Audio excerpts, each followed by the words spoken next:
Hello, welcome to another in the series of Ealing Library's Local History YouTube channel story. This is the first one in 2026. Today we're standing outside the Church of St Mary's in Perivale.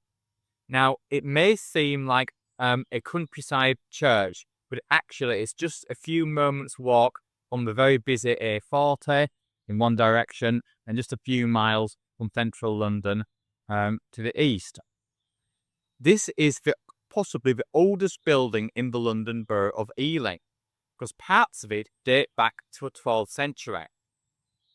In fact, it's also the second smallest church in the old county of Middlesex, the oldest church being St Lawrence's in Cowley.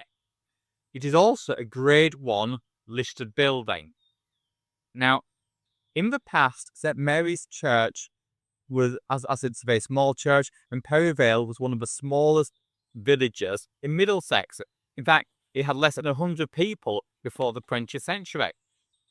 So maybe it's not surprising that in 1844, there were some times when only 6 or 7 people came to the church service.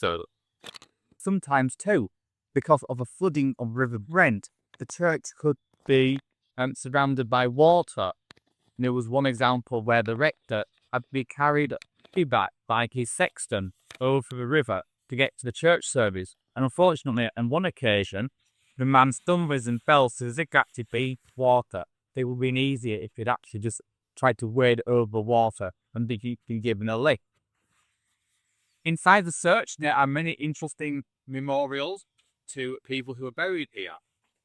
We'll talk more about the many brass in a later video, but another memorial in the church is to Joanne Shelbury, who died in 1623.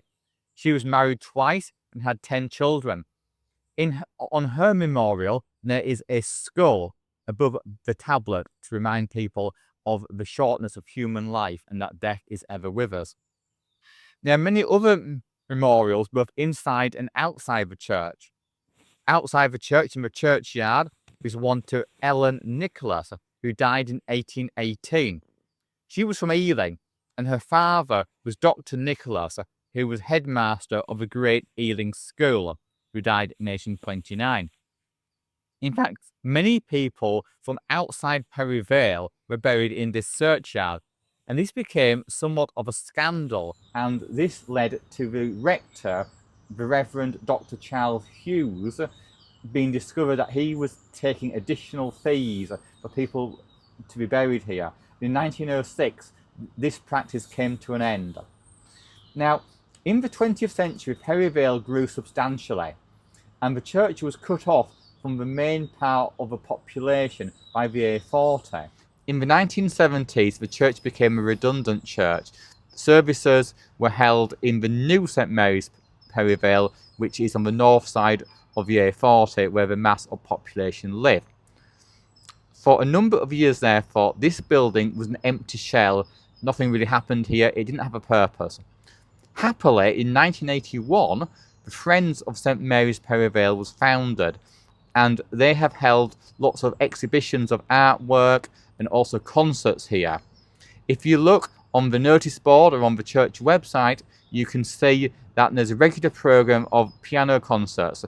So you can visit the church and listen to piano music by a variety of classical composers, as well as to see the memorials and monuments inside this wonderful building, to look at the graveyard outside. So it's once more a living, breathing building that people can come to and enjoy.